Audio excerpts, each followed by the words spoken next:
We are live with Dharma Talk Tuesday. So happy to see you here today. I'm super jazzed about today's topic. It's fresh off the press from a conversation I actually had with one of our new Money Manifestation Secrets students who she won actually a one-on-one session with me. So we just had our one-on-one session this morning, and she asked a legit question that I thought would be super valuable to talk about here today with you, because the truth is it's not the first time I've heard this question. And it occurred to me that she's probably not the only one wondering the answer to this question. So I want to give you my insight, Dharma Queen style, on the answer to the question that she asked, which is, how do I stay in my feminine and in that flow and in surrender and all of that and be productive and like in that masculine energy of focus and creation at the same time? Like, how do I do that? Because what she'd experienced before was when she was in what she called the masculine energy of productivity, she got really burnt out. And so she felt this fear of like manifesting again. She almost felt like afraid to move forward with her calling and her dharma, even though she's had success with it, because in the past she became so prolific and so in demand that she burned herself out. And so she had a fear that if she manifests like, more notoriety and clients and becomes in demand again, then she's going to burn herself out. And she feels like she can't afford to deal with that right now. She wants to have a baby, and she wants to get pregnant, and she wants to create a fulfilling and thriving relationship. And so it's like, is there a way? And so she's stuck. And it's almost like, and at the same time, the stuckness is like, it's painful to think about moving forward, but it's also painful to think about staying stuck. And she didn't know where to go with that. And that's almost like one of the most frustrating pains a human can feel, because that level of stuckness is very demoralizing and frustrating. What I said to her, I was like, have you read Big Magic? You know, that book with Elizabeth Gilbert? And that's what I said to her. And she was like, yes, in fact, I just finished reading it, which so funny how the universe works, because literally that book is probably like 5 years old or something like that. And so that's not like a normal thing. That's not like a buzz book that people are talking about these days. So it's so funny that the universe, like brought that through me to say to her. And the reason I brought it up is because I said, do you remember the part in the book where Elizabeth Gilbert says, if a human isn't creating, then like their creativity will eat them alive from the inside out? She was like, oh yeah, I remember that. Because the thing is, like, we were created to create. Like, we were created to create. We were created in the image of our creator who creates. So if we're not creating, like, our energy is sort of like a puppy who, as I've got Duke's toys like strewn about the house, his ripped up toys. It's like a puppy who doesn't have something to keep his mouth busy. Like, if your mind and your energy doesn't have something to be in the creative process with, then you'll create all kinds of other crazy stuff, like self-deprecating thoughts and limiting beliefs and all kinds of things that don't actually serve you. So wouldn't you rather be in the flow? I've got something in my throat, apparently. I'm gonna get some water. Wouldn't you rather be in the flow of creating that which moves your dharma forward, which moves your prosperity forward, which moves your happiness forward, and your life and your vision and your dreams and all the things you want? Hearts and likes to that as I take a sip of water. Okay, so for those of you joining us today, welcome. If you're new, this is Dharma Talk Tuesday, and I'm so happy to see you. This is a conversation every week at 6 p.m. Pacific, all about aspects of Dharma, which covers everything. It covers prosperity, money manifestation, purposefulness, meaningfulness. It covers, what else do we talk about? Family, love, time management, productivity, flow, manifesting, all things good. And if you're new here, I'd love for you to pop in and say hi. If you're one of my regulars, pop in and say hi. Tell me where you're tuning in from today. Always good to see you. Always happy to be here. And here's what I'm going to start with today. I am going to put forth to you that when you are on purpose and vision focused and in alignment with your Dharma, if you're truly in alignment, if you're truly what I call locked in and locked on with your purpose from a place of authentic service and commitment to what you know you're calling to be, here's what I'll put forth to you. You actually don't get burnt out. You don't feel overwhelmed, and you don't get burnt out. So I'll share with you, if you've been following me for this year, you know that I'm obsessed with the bullet journal. And so one of the collections that I created per my business coach's idea is a time tracker. So I actually track how much time a day I'm working, how much time I spend relaxing, how much time I spend sleeping, and how much time I spend like actually in my bullet journal and planning, because I think that's important data for me to know, because data is power. And so I've been tracking all those things. And I discovered something very interesting. And you only discover this kind of stuff once you start tracking, you know what I mean? What I discovered was in the first couple of weeks of March, I worked 80-hour weeks. And what's so interesting about that is I didn't know that because I thought I had worked like 25-hour weeks. I'm being honest with you. I actually thought that from a feeling standpoint, from like just what it felt like from a feeling standpoint, it felt like I had done a 25-hour week and then another 25-hour week.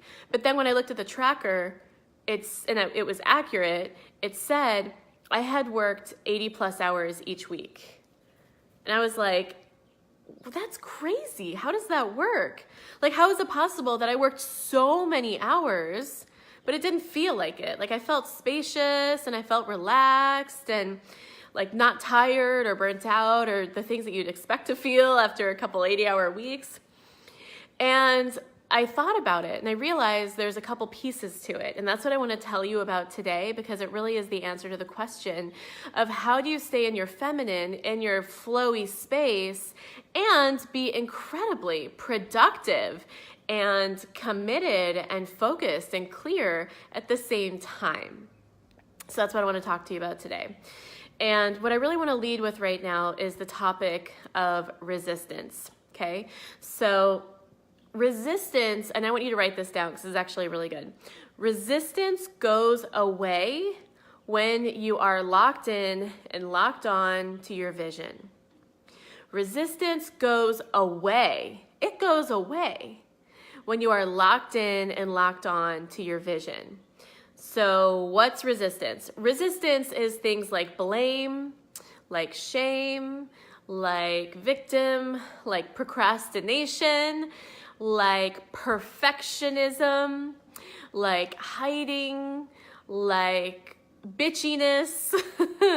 These are all bossiness. I mean, there are a lot of different ways that it manifests, but whatever it is for you, and maybe you can type it in here, you can laugh at it. For me, I get very controlling. I can get procrastinating. I get perfectionistic. Those are some of the ways that, I definitely get blaming. Yeah, those are the ways that resistance manifests for me. So when you're like really locked in and locked on to your desire, to your vision. So for example, for me, I wake up every morning and the first thing I think of is, how do I get to land my message of purposefulness and Dharma with my people today? And I get really jazzed about it and I get worked up and excited and I'm like, ooh, like what are the stories that are gonna come out? What's my Instagram post gonna be? what's my Dharma Talk Tuesday this week going to be? Or if I have like client calls, I'm like, what am I committed to landing in my client calls? And so I think about all the different things I'm up to. If I'm in a launch, I think about the launch. If I'm like writing emails, I think about the emails. And it all is in the context of my bigger vision. And I know for sure, for me, and maybe you can relate to this too, if I ever feel the have to energy of obligation, or I need to check the box off the list, or like, you know what I mean, the have to energy, I know I'm not in vision. Because when you're in vision, things don't feel like a have to. They feel like a get to. I'm gonna take another sip of water. Hold on. They feel like a get to, and your resistance goes away. It literally goes away. Okay? And so when your resistance goes away, the feeling of burnout goes away. When your resistance goes away, your energy comes back. So one of the things resistance does is it leaks your energy. It's called a power leak, or another way to think about it is it's like a hole in your aura. It's like an energy drain. So when you're in resistance about something, if you're being stubborn about something, if you're committed to being right about something, which, by the way, being right gets you nowhere. Like, I know that you think that you're like these limitations, these resistance, sometimes you can like defend your resistance and you're like, no, but I really believe this, or no, this is really true, or no, this is actually how it is. Like, that's how you hear people talk about their resistance. The truth is, like, it doesn't actually get you to where you want to go. What gets you to where you want to go is vision. And when you're committed to your vision, here's what happens. You surrender your resistance. That's where surrender comes in. You surrender your resistance. I do a lot of events. Events are very expensive, in the range of anywhere between $10,000 and $20,000. Like my events. I mean, there are events that are way more than that, but I'm not spending, more than $20,000 on my events right now. And every time before my events, I go into this space of like, man, like this is such a huge investment.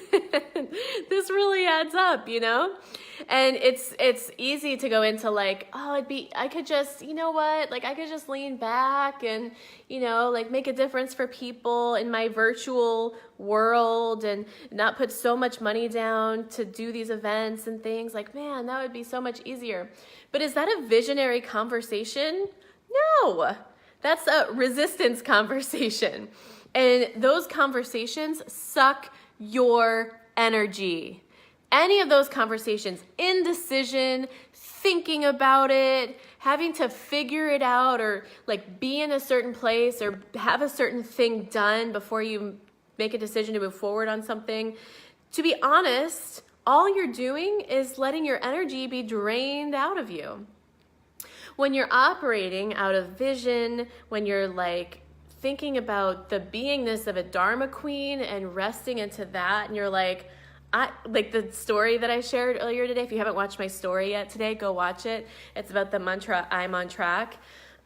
When you're like, I'm on track, here's my vision, it's happening, like there's no other alternative, there's no back door, this is what's happening, and then you make choices in your actions and in your thoughts out of that, suddenly resistance stops like being a part of your life, and you're in flow, and you get your energy back, and you get your power back, and it's like you literally get your life force back is what it feels like. And then of course you can go and spend that life force on whatever you want, going and working out, or in case of my friend, she's gonna get ready to have a baby, this student who's doing Money Manifestation Secrets, or growing your business even more, or dating, or whatever you want, going on vacation, whatever you want, you get your life back.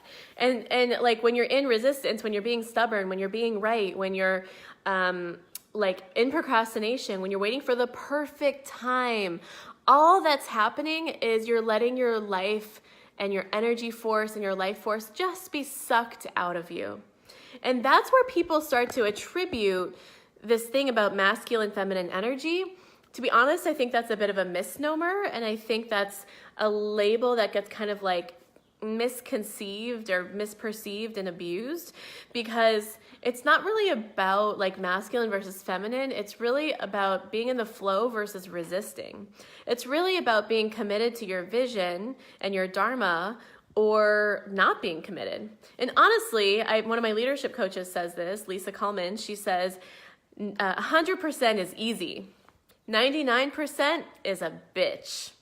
Because at 100%, you're not even thinking of the other possibilities, the back doors. At 99%, you give space for back doors, for any possibility other than the vision that you feel called towards.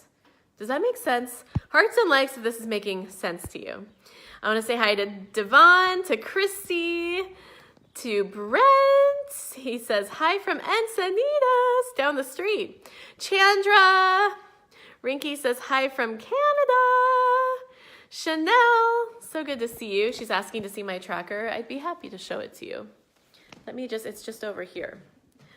Let me show it to you. It's just over here. Okay, so I'm going to show you my March tracker because my April tracker obviously only has like one row on it. So here we go. So this is my March tracker. And I just put a note there because I had a migraine that day, so it was extra flexy. So it tracks my flex time, my work time, my plan time, my sleep time. And it's really simple. It's just the day there, the time there. I kind of messed that up a little because I went unconscious and had to go back and fix it. And then it just shows sleep, work, a little bit of flex time, and then it just kind of shows you the schedule. So really simple, really, really simple.